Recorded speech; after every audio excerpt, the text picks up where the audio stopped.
For my dental hygiene 630 community water fluoridation project, I am interviewing Susan Breaker today. Susan, you were with the County Commission for how many years in Las Vegas? 12 years. 12 years. And during that time, did you have any experience with the community water in our city?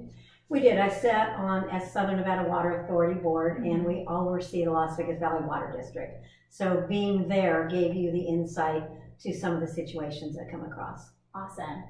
Did you have any experience with fluoridation before you sat on the commission? No, just knowing that it was out there, and as you grew up, sometimes you wanted to see, schools would teach some of those things, but other than that, it was mainly from the county commission that I had much more information. Awesome. And then during your time, did you get any kind of negative reaction from the public at all, or people would come in and talk to you about what they thought was right or wrong? Or it's very fascinating because you just feel like things happen, and then someone will come in and say they're against it, and so there was appeared to be a small minority, which sometimes can be a majority if it's the right thing. So there were some people that were actually very radical to the point of we were killing people and why would we do this, and we gave them the information that they needed, but it makes you take pause, like, is there more to this than I know? Right. And so you do a little bit more investigating. You look and see, how did it come about?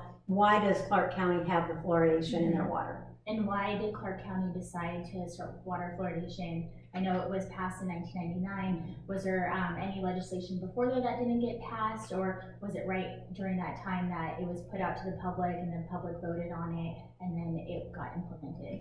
So the legislators brought it forth, and so in our state it takes 2 sessions to make something happen. So it goes out to the voters, then it goes out to the voters again. So in 2000, when it was voted on again and implemented, then fluoride is in our system, and it's less than what the federal government says. Right. So we do not do it to the full capacity. Right. We do it to a lesser amount. Yes. And every time it comes up again, then you get the people, 5 or 6, that come to a meeting and voice their opinions on why we should not do it. Okay.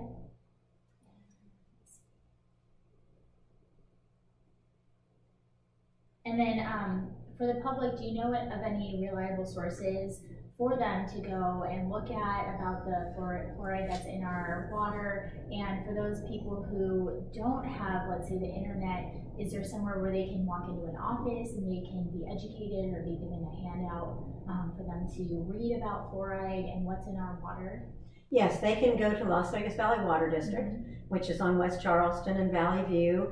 They can go to the Southern Nevada Water Authority, which is over off of the 95 in the downtown area. And also for people that do have that situation, they don't have internet or they don't have that ability, the library. And so I think libraries are great resources to get that information. And they can call, they can call their county commissioner if you're in the county. They can call city council. So any municipality that's involved in that, there's accountability to answer those questions. But when it goes out to the voters, it's very hard to undo. But there are things that they can do to minimize their fluoride intake. Right. Like the water system that you can have in your house. Exactly. Or bring in your own bottled water. Right. If you feel that strong about something, then you can take some of those matters into your own hands, but that doesn't always make them happy. It doesn't, that's true. And then, like, I showed you the pamphlet that I had received in the mail. Do you think that Clark County should maybe send out flyers like that to family homes? I know it might be very expensive to do, but do you think that would be one way to help educate the public about what's in our water and why they should use it, and especially for kids, why it would decrease cavities or decay, as we call it in hygiene? Do you think that would be a good idea to do if it was possible? I think that they can put it in our bill. Some people get their bills online, but in that online you could click a button that says information on fluoride. So I think there's a couple ways, inside the bill and online. And again, the people that don't have the internet are more likely getting the paper statement. So that would be a good resource to explain the fluoride issue again to people. Yeah, that's a great idea. I didn't think of that. Do you yourself have any concerns with using fluoride water or the water that's in our tap water personally? You know what, I grew up here a long time ago and have always have the water, and I probably shouldn't say it, otherwise I'll be seeing you. No, I really don't have an abundance of cavities. My family doesn't. It seems like we have good dental history, so I've not seen to where it negatively impacts, in blood work, not seeing that I have a high fluoride content if it's tested. So I really don't have that negative factor within me or from growing up here in the Las Vegas area. Okay.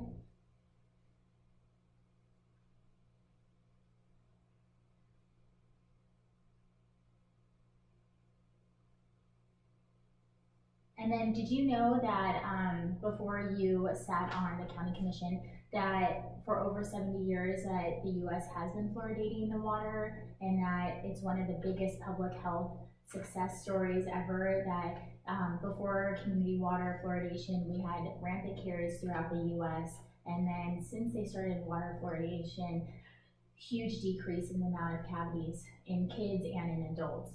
You know, I did not, so it's kind of fascinating. Then I learned it was about 1939, I believe, that happened, since you said that. Yeah. And it's interesting when you don't sit somewhere, or it's not a issue that you brought up from your parents or grandparents, and that it wasn't one of those investigative factors that I felt was negative for my children and my grandchildren and my greats now. So it seems like it's something that's been very accepted by the majority of the population since it passed in the vote. Yes. And when you vote on those items, you know that there's a pro and a con that's written by people that believe and do the studies on those factors. So it gives the public the ability to read why they would vote a certain way. Yeah. And then, do you believe that children who have a high amount of cavities are also at a high percentage rate of having other health problems? You know, from the studies that I've read, that if dental hygiene is not maintained, that it can lead to other scenarios. So I think it's important that we bring our children up from, you know, I think it's like 2 or 3 years old, start going to the dentist and having their teeth looked at and eating properly. And some of it, I think, and this is an opinion, not that I know, just my own personal opinion, that some dental health seems to be hereditary. You know, you'll go through, my dad at 99 had his own teeth. You know, so it's interesting, and that was something I actually wanted to investigate a little bit more. Is it a hereditary factor, or is it a poverty factor where people are not having the right care, and so we see a higher percentage of dental problems and health problems. And then I have a lot of patients who drink bottled water, and they say, oh, well, our water comes straight from Lake Mead, and Lake Mead is dirty. What do you think some of the things that the city can do to kind of persuade or teach the public that those are misconceptions, that the water, you know, yes, it does come from the lake, but it is filtered and it goes through treatment, so the water that's coming out of our tap is not straight from the lake? Yeah, it's pretty amazing if you're able to ever go a tour and get those questions answered, that the process is just beyond probably any other process across the United States of how clean our water really is and what they do to get it through the purification. Why we did the third intake at Lake Mead is the lower the water, the cleaner the water, to start that process. So we used to have one intake that was higher up. As the lake has decreased in the amount of water that's in there, we built that third intake for that. One of the reasons is it gives a cleaner start to what you're doing, because the higher up, the more movement and activity and the particles and items in the water come from there. So there's a much cleaner process with that third intake. Yeah.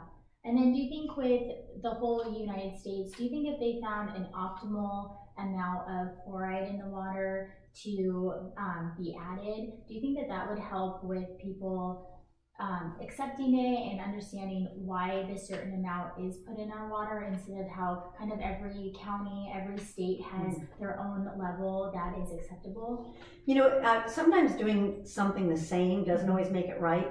So knowing that we do a lesser amount, so it's the amount that they found that works and maintains the dental or the hygienic value of your teeth, instead of increasing it. So I think if they were to increase it, it may have to go back to the voters. I'm not positive on that, but to let the people be as aware as possible, so there's not fear out there. The people that come and speak and that are filmed, because we film all of our meetings and other people watch it, it breeds sometimes fear. But when you have 3 or 4 or 5 people and some of their information, we ask them to meet with the water authority so that they can get that information that is more valid than maybe what they've received from other people on the fear side of it instead of the knowledge side. Right.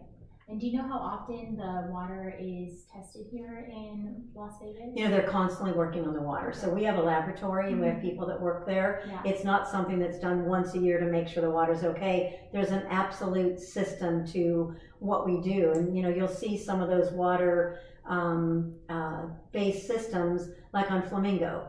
There's a process. And so there's some others in Tropicana, I believe there's another one. Okay. And so they're constantly looking at that. They want to make sure that nothing has been done or happened in the water system that they're not right on top of it. Okay, great. Okay? Thank you so much. You're It so was welcome. So great to interview you. My pleasure. Thank you so much. Okay.